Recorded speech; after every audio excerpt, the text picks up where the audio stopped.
was the point why they would die the martyrs' death with those apostles. And even eyewitnesses around. And even so why would they lie? Well, they wouldn't lie and let themselves die if they never actually saw that happen. They're not. They in themselves are not Eyewitnesses lying around. about their belief. I'm saying that. No, but what about that point, about the resurrection? Because that's the point where they were dying martyrs' death. What point you making? Well, they saw that he died on the cross. Well, they said they saw it. Well, the thing they is, saw him. There was No, eyewitnesses that's around. what you believe. That's not what I said. at the time, why not? They didn't believe it It's not themselves. compelling did they? evidence. No, some of them Well, doubted. look at the rabbinic writings. The rabbinic Doesn't writings matter. say You that have- he was it's on not the cross compelling evidence for and he me. died. I guess he could argue that What it was a evidence? hallucination. It's easy to say. What evidence would you make your conviction? Reproducible. Now. So that's then you can't Empirical. you can't accept again, anything sir, in the sorry. past. What You you can't say? accept anything That's in the correct. past. History, so you full can't. skepticism on Sorry, history. what were you saying would be the right answer if Jesus arrived now? Well, not Jesus. I need reproducible evidence. Even if Jesus came and gave the same message and died again, and even if he was resurrected, that does not mean that what he says is true. It means he's been resurrected. That's a supernatural So it's activity. impossible to- It's impossible, yeah. I know. We're Possible stuck. for- Yeah. I think impossible the as closest thing I've seen to reproducible evidence is the changed lives of people that come to Christ. Yeah, and look, I'm with you. You know, Not necessarily though, because that could just be a psychological thing. Yeah, no, yeah, of course, but what, say no, but Muslims no, have no, changed I'm not their going to deny the lifestyle. changed life. got though. Muslims that Oh, hi, change, Rob. Buddhists change I'm not going to Fulfill deny the prophecy. changed life. So if, Yeah, if that gentleman there, Dave, wasn't it, Dave? Yeah, Dave. If he brings me a person in and they are happy being Christian, then I'm happy for them. I do not have any intention to change that person. There's no need. However, if their religion is a problem for secular society, then maybe I've got an issue. Then we've got concerns. And I think Islam Not is necessarily a with the problem. religion, could be with secular society is the problem. It is. My biggest problem is with secular society, not with religion. Yeah. If you want to talk to me about what my real problem is, it's capitalism. It's not religion at all. This is small But then what's wrong potatoes. with capitalism? I mean, That's a big topic. It's a big topic. Yeah, maybe we should stick to Yeah, objective yeah. moral Super, values. super big topic. And, yeah, and- yeah, and that's another issue. yeah, it's a big issue. And I think, to be honest with you, I'd be shocked if you didn't agree that there are massive problems in capitalism. Well, that's Most another people debate do for not another day. benefit in many, many ways, and we rape the environment and all this. Anyway, so It's a big complex, topic. big, complex issue. Massive topic, yeah. So let's stick to Jesus for a minute. Stick to Jesus. Well, what can I say? Jesus seemed like a really good guy, gave a nice message. People that followed him seemed to be moral. All the Christians that I've ever met in my life, people have knocked on my door, lovely people, seemingly lovely people. Got a nice message. What made them lovely? Some bad ones. What makes them lovely? Just the way we judge people, right? They come across as nice, very respectful, polite. So you Well, don't you believe yourself are very respectful. I try to be. You don't believe Nero existed? I'm sorry, what's it? Nero, The Emperor. the emperor, did he exist? It's the same with Jesus. I say he's a historical figure. He's likely to have existed because we've got some But you facts. cannot agree with anything in the past what they did. In terms of the extraordinary, I'm very sceptical. Yeah. Oh, so now we're talking about the miracles Jesus allegedly had done, and his resurrection, all the supernatural. You can't. Let's think- You'll find difficulty there. I mean, So let's put it this way then. So when he was crucified, Yeah. allegedly, he died on the cross, Yep. allegedly. well, we'll assume he did. Let's Yeah. assume he did. All right, yeah. I'm okay So with let's have a look at manuscripts of independent people. Secular historians. Josephus, historians at the time that were alive at the time. Historians at the time. And the rabbinic writings who were against that. Surely they would have got the body, found the body, marched it in. It is evidence, but it's not compelling evidence for me. Yeah, that's right. Obviously, we're dealing with probabilities here, but it's okay to believe something on the basis of high probability. But you're You not. don't need to be this absolutely gentleman's certain. not. What's your name, Munch James? George. George. Hi, George. George is saying, I believe, that the probability is 1. So we're not dealing if with it's probabilities. 90? No, George is saying 1. Okay. The probability of 1. Now what I'm saying is Yeah. you've chosen Mathematical. to accept. You've accepted Sorry, certain okay. things. You've accepted certain things in the past With a probability, yeah, of what? that Jesus may have existed. I'm happy to accept. No, the probability things. number. Oh, I have no idea. No idea. So at what point do you decide that something is debatable, and what point do you decide it is certain that there's no need? Well, with for history you any don't. further With history you debate? just have to accept that you don't know. And that's why you guys have faith. But what I'm saying is that if it's not reproducible today, then I cannot accept it. So Surely no, it's as fact. But as does not fact. necessarily mean it didn't happen. Correct. But surely it's okay to believe certain things that don't have a probability Yeah. of 1. What's that, sorry? So surely it's okay or reasonable to believe certain things that don't have a probability of 1. For example, I Well, believe that my you exist. parentage, but my you're- parentage. Right, My father right. So is probably 80%, 0.9, right. 80% likely Something like plus that. to be my father. So it's okay that the Like probability my of father, Jesus. Do you want to know why that is? Yeah, go on then. My friend worked in a genetic testing lab attached to guys at St Thomas's Hospital, and they were looking for congenital disease connections. And so everybody that said they were the father, only 4 in 5 were actually the genetic father, even though they believed they were the father, and the mother said they were the father. Yeah. So that's why I'm saying 80 plus, because that's the stats I have. So, Or alternatively, the test is wrong, and the test is implying doubt. There should be none. Rob will know this better than I do, but I believe it's about 99% accurate on the DNA. Oh yeah. Yeah. So, James, just a very open question. How do you think we got here? Now we're talking about the origins of the... Well, the thing is, James was talking about, You're demonstrable, talking about early cosmology. provable. Are you talking about early cosmology? I'm just talking just generally. How do you think we got here? Early cosmology, we are not sure, but there is some evidence for various theories, hypotheses. Not theories, they are hypotheses.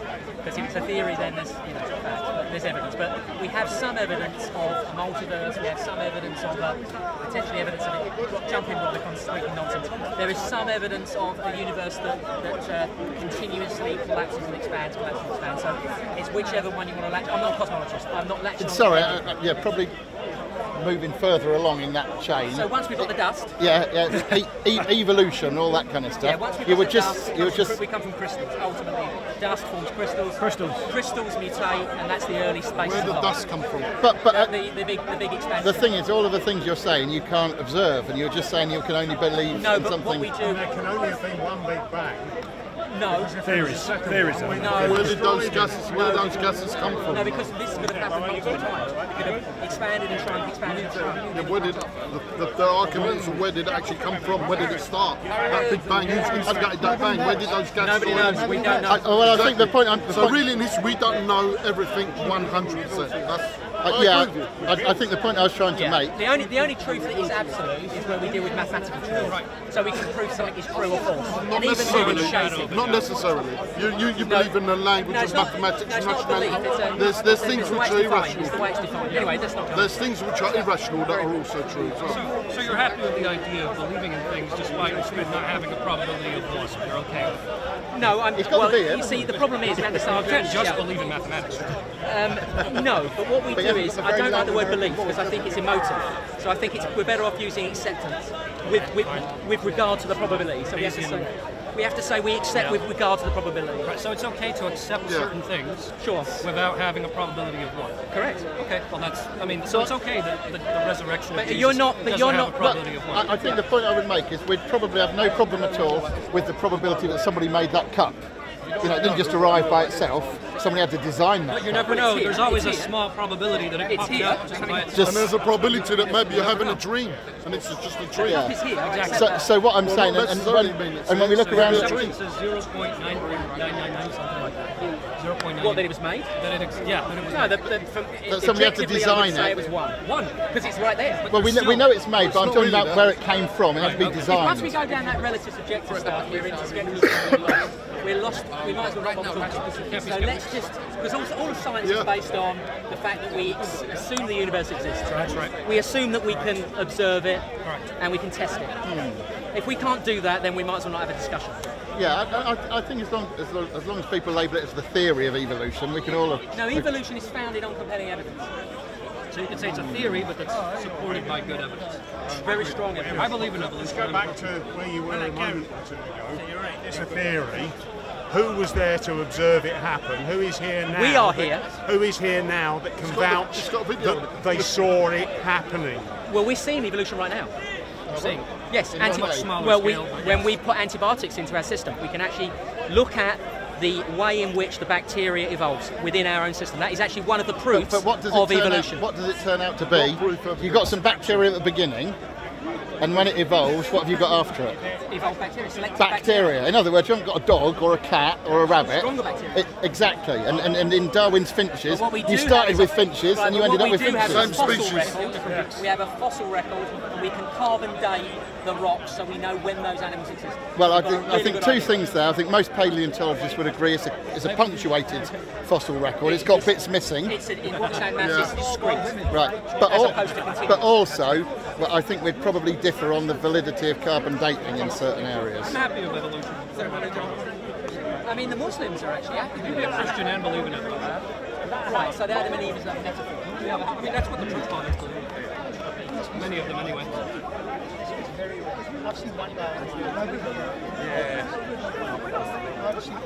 Yeah, but they say, some say what? They say you found one in the park? No. Well, the park isn't a representation of all Christians in the world. Yeah, I know. There are plenty of But very... you are a Christian. Yeah, I'm a Christian. You're happy with evolution? Yes, I'm very happy. I can quote more scholarly sources who also are Christians, deeply so, and yet who have a more allegorical... Actually, Bob himself has an allegorical understanding of Genesis. I'm a Christian and I believe in God's creation rather than evolution. Part of the basis is what Jesus said. Jesus quoted, went back to Adam and Eve and said, in the beginning it was Adam and Eve. And if Jesus said it, I believe You're it. saying that God created a man? Yes. A man didn't evolve? Exactly. And the animals were also created? Exactly. So what's the issue with the fossil record then? Why are we seeing a fossil record that demonstrates evolution? Well, we're not. We're seeing a fossil. There is no puncture. There's no, like, to take what might be a silly example, apes with their big toes on the outside, us with our big toes on the inside. There is no fossil record of a toe moving across. Just doesn't exist. We separated from common ancestors about 6 million years prior to now. But where's the Where'd proof you of get that? those years? The fossil record. But I'm not going to argue evolution. I can give you some basic facts, but you need a evolutionary theorist if you want to get him drilled right into that. I think the thing Otherwise, is, I'm going to do it at a disservice. Yeah. Yes, Rob wants to. Well, I think when you talk about facts, I think Why evolution is true by Jerry Point. Easiest book for anybody. There's a suggestion for you. I mean, well, the thing is, we can all quote books. There's a lovely new book coming out called, what is the name of it? Oh, he's gone. What's the name of that Darwin book? Let's talk about something different. Slightly different. Let's talk about science. The difference between science and theology is that science is open to change. That's the key thing about religion versus science. That science is not saying it has all the answers. It's saying this is the best that we have today. This is our observation. I think you and I can agree about that. But in the heat of battle, scientists get quite dogmatic, don't they? About scientists opposed Darwin. Scientists opposed Einstein. They were very angry of Einstein. And by the way, there are still many scientists and many very elite people that believe in biblical creation. The guy that invented the sprockets that won Team GB all the races on the bikes. There's a lot of quantum mechanics guys that go from QM to religion in a heartbeat without thinking about it. And that guy totally believes in biblical creation. Quantum woo-woo, I think Ryan Cox. Can I just take you on your point about science versus theology? Sure. So your point was that science changes all the time, whereas that theology doesn't change. I think I disagree. Science doesn't change. Right, that's right. Really, it's just that science. Right, the methodology doesn't change. No, the methodology doesn't. Change. Exactly. Right, Yes, okay. exactly. I want to take you up on both of those points because I think on one hand, I'll try. If not, Rob will jump I in. think theology can change. Theologians will agree on certain basic assumptions, but then they can disagree on the minutiae, on various theological points. And on the other hand, I'll say that scientists, likewise, will stick to a few paradigmatic points, and then they'll argue about the specifics. There's a great book by a philosopher and historian of science called Thomas Kuhn called The Structure of Scientific Revolutions, in which he argues that I can actually give you some scientific bias if you like. In which he argues that scientists don't always challenge everything. They'll pick a set of beliefs, right, the paradigm, constant, right? They'll pick a paradigm and then they'll stick to this paradigm until it's just completely indefensible. But the point is, it's actually not that different to theology. What we Christian theologians or the Christian community does is we pick certain core beliefs, core assumptions, and then we agree. I completely agree that scientists do that. I can give you some great examples of scientists who do that. For example, scientists don't really. My background is evolutionary biology, and I can tell you that scientists. No wonder you accept evolution. Scientists typically don't. Now the truth comes out. Scientists typically don't doubt the truth of Darwinian evolution. It's more of an assumption that which is fine, by the way. That's okay. I'm not saying it's bad, but it's an assumption, a working assumption, and then they elaborate it and disagree on the details. Scientists are people, and they're trying to cut their teeth and make their mark in the world. They have an idea, or they latch onto an idea, and they go hell for leather to prove their point. Yeah. This is true. I know people often say, "Oh, yeah, but the data tells us this," but it's not true. A lot of scientists do have confirmation bias. They can't help themselves, right? They're human. And we see it. But So I don't think there's such a sharp distinction between theology and science. I mean, Darwin did all this 150 But years in maths ago. it's a little different. But Math yeah, it is a bit yeah. different. I agree. But we still have confirmation bias even in maths. David Hilbert would be a great example. I mean, in math, we're talking about things that are radically indubitable. It is psychologically impossible to doubt that 2 + 2 = 4. No, but there are areas of mathematics. I'll give an example. Of course. Like There are more areas of advanced mathematics, yeah, exactly, where people really wanted something to be true. For example, they wanted to believe that the mathematical system was both consistent and complete. That's incompleteness theorem. Good old. Yeah, and they could not. Good fun. Hilbert could not tolerate the fact that it was not. So it was neither consistent nor was it complete. And that was a real. And he basically gave up talking about it. So he was almost like a theological person. Right. Instead of just saying, "I completely embrace the truth of this," he basically went off into the shadows and was quite embarrassed. So we do see this kind of theological approach to science, and it's wrong. But at the end of the day, when science does tell us and compels us, we will shift. Whereas a theologian cannot shift. I think they can. They can change religion. They can say, look, I don't think this Christian system works anymore. I'm going to move on to another one, which is more satisfying. Science has had to shift to conform to the Bible. I mean, the Bible's not a scientific book, but where it mentions anything, it's always accurate. People used to think the earth was flat. The Bible says the earth is a sphere. It's in Isaiah. It says the circle of the earth, but if you look in the original... What about the pillars that are holding up the earth? I would have to look at that to be sure. But what I was going to say is, this is the book. You just quoted a book that would be a great thing to convince somebody of evolution. The new book's called Replacing Darwin, The New Origin of Species. And what it's saying is, Darwin did all this stuff 150 years ago. If he had all the evidence that we had now, would he come to the same No, conclusions? he got one thing wrong, we know for a fact. Well, What does the He book said there was say? no required characteristics, and there are. I didn't get the book just yet, so I only just heard about it. I'm quite excited about it, but a lot of it, frankly, is beyond me. You know, I'm not here claiming to understand every jot and tittle of this, but what I am saying is that what people describe as evolution, they're quite dogmatic about, and you yourself have said the fossil record proves it, but the fossil record doesn't No, I prove said it. the fossil. If I said proof of story, what we mean by proof is compelling evidence. That's right. That's what we're talking about. Probabilistically. It's not like maths. It's different. It's about saying this is a lot of. For me, it's absolute proof. I look at it and it just makes perfect sense. It's the best. It's the best explanation for what we have. Inference to the best explanation. I mean, I can't go into it because I don't know. But I'm not an evolutionary theorist either. when people terribly cleverer than I speak about these things, one of the things they say is about sedimentary levels, and that if sediments gather at the same pace as they gather today. Let's do a little test. I am sceptical of everything. Are you?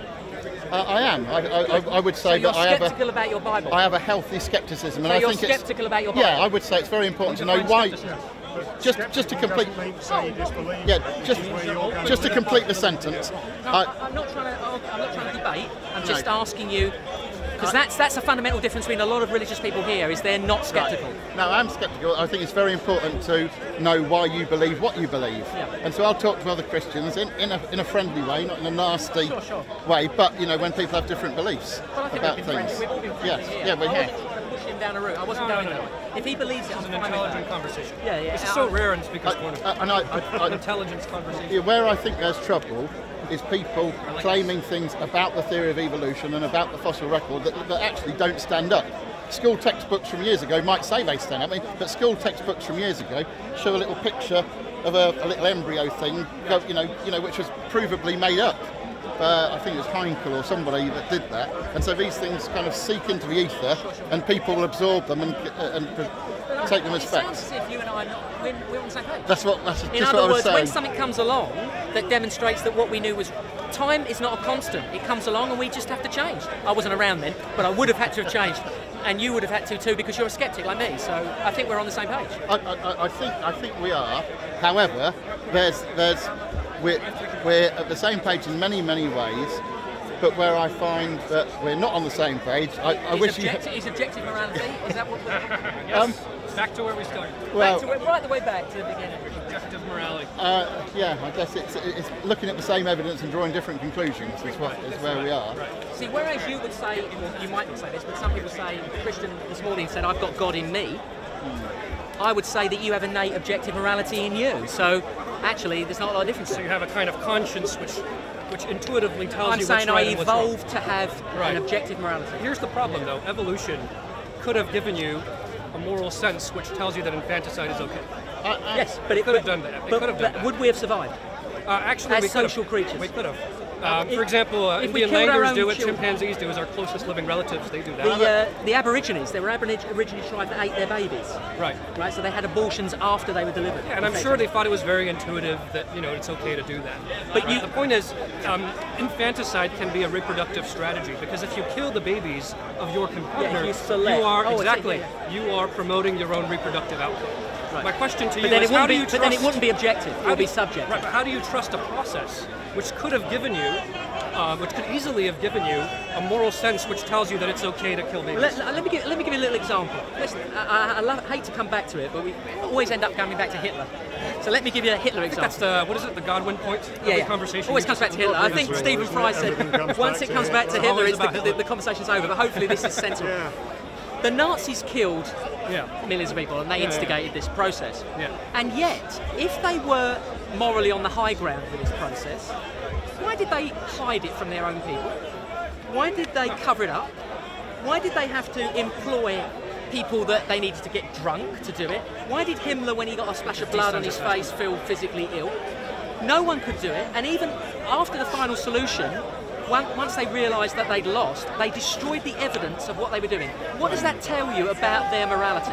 They objectively knew that they were doing wrong. I agree, but my question though is, how can you trust your inner sense of right and wrong when the process that brought it about, according to you, could easily have brought about a moral compass which tells you it's okay to kill babies? Because what I said quite clearly is, I base it on the objective truth that no human being wishes to be harmed, and if you want to go down the utilitarian route, then they all seek pleasure, and I think that's a moral absolute. But your belief that it's wrong to cause harm, that's a product of evolution. That same process, which could have given you a belief to the effect that it's okay to kill babies. You see what I mean? You're relying on a set of intuitions given to you by evolution, which according to you was not directed by God. I accept it's not as rigid as a biblical absolute. The thing is, it's not about, I'm not saying you have to have a Bible to know. And this is why I couldn't answer the abortion question. What I'm saying is that as a theist, right? I believe in evolution, but as a theist, I think that there's a God behind the evolutionary process. And I have good reason to think that God directed the evolutionary process such as to give us reliable cognitive faculties in the domain of morality. So I can trust my innate sense of right and wrong. My question to you is, how do you trust your innate sense of right and wrong? How do you know that the naturalistic evolutionary process gave you a sense of right and wrong that is reliable? Because it works. What do you mean by it works? We have social cohesion. Right, okay. And when we break that morality, we break down social cohesion. How do you know that social cohesion is good? When Hitler did what he did, sorry to come back to him again. That's okay. He caused a massive world war and lots of people died. Right. And this country was brought to its knees. I mean, we lost our empire. I mean, that was arguably the end of British Empire at that point. But I mean, social cohesion can be founded on immoral things too. If you think of the Aztec society, right, their entire civilization was based on human sacrifice. If you think of was that a religious position? Yes. If you Sounds think, like a religious fine, position. But if you think of the Spartan society, their entire system was based on slavery and the killing of helots, and they were they were what's it called? You know, they were like slaves. Yeah, I know. And the point is, right, just because it leads to social cohesion, that doesn't make it right. See what I'm saying? Didn't last though, did it? Well, I mean, they were one of the most powerful But did it cities last? in Greece. Are there Spartans alive today? No, but they lasted a long time. And they were conquered by the Romans, I believe, who were just as immoral. And they are gone too. Right, we're going to be gone too one day. You know, our civilization is going to fall apart one day. It's failing now. Yeah, Well, absolutely. according we to can agree you on guys, that. we'll be evolved to something else a little bit. Right. I mean, the thing.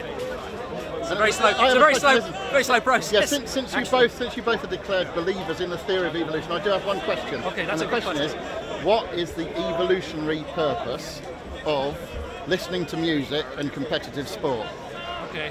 And why? Not everything has an evolutionary purpose. Some things evolve out of cultural evolution. So biological evolution doesn't control everything. That would be. Therefore, it leads to competitive sport. That would be. But music, you know, things like science, music, When's the art, last time you saw any animals sat round really enjoying a male voice choir? No, that's not true. There are animals that actually create art. There are birds that create art to demonstrate to others. It's actually art is intrinsic. But the reason they are As is religion, I have is to because say. they are so few, whereas it's something that humans do widely.